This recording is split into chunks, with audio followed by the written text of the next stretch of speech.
सर्वप्रथम मी जरांगे पाटील साहेबांना भेटायला यासाठी आलो होतो की 2024च्या लोकसभेची जी निवडणूक झाली त्या निवडणुकीमध्ये मी निवडून आल्यानंतर सर्वप्रथम त्यांना भेटायला यावं हा उद्देश डोळ्यासमोर ठेवून मी 5 तारखेलाच विचारपूस केली, परंतु ते रायगडला गेलेले असल्यामुळे माझी भेट होऊ शकली नाही.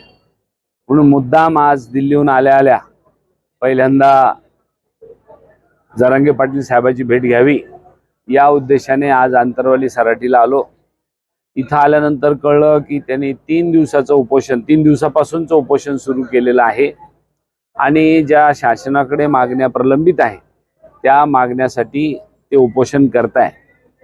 तर त्या उपोषणाला सुद्धा त्या निमित्ताने भेट झाली आणि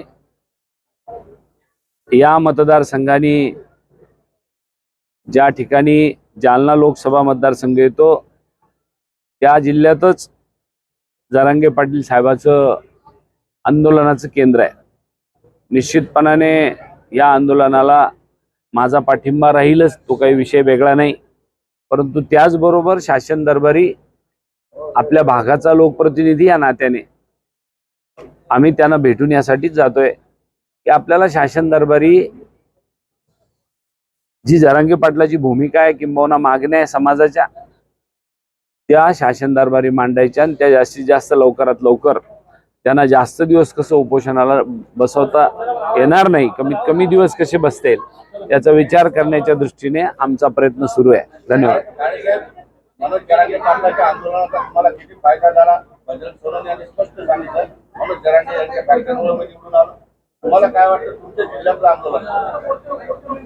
बजरंग सोनवणे काय बोलले मला माहित नाही, परंतु माझ्या निवडणुकीमध्ये मला 100% फायदा हा जरांगे पाटलाच्या आंदोलनाचा झालेलाच आहे. हे मी तर माझ्या निवडणुकीच्या निकालाच्या दिवशी पहिली बाईट दिली त्या दिवशी सुद्धा बोललो. तुम्ही नव्हते का त्या दिवशी बाईट घ्यायला? वडट्टीवार काय बोलले ते मला नाही माहिती, पण वडट्टीवार जर असं बोलले असतील मराठा समाजाच्या विरोधात किंबहुना जरांगे पाटलाच्या आंदोलनाच्या विरोधात तर ते चुकीचं आहे.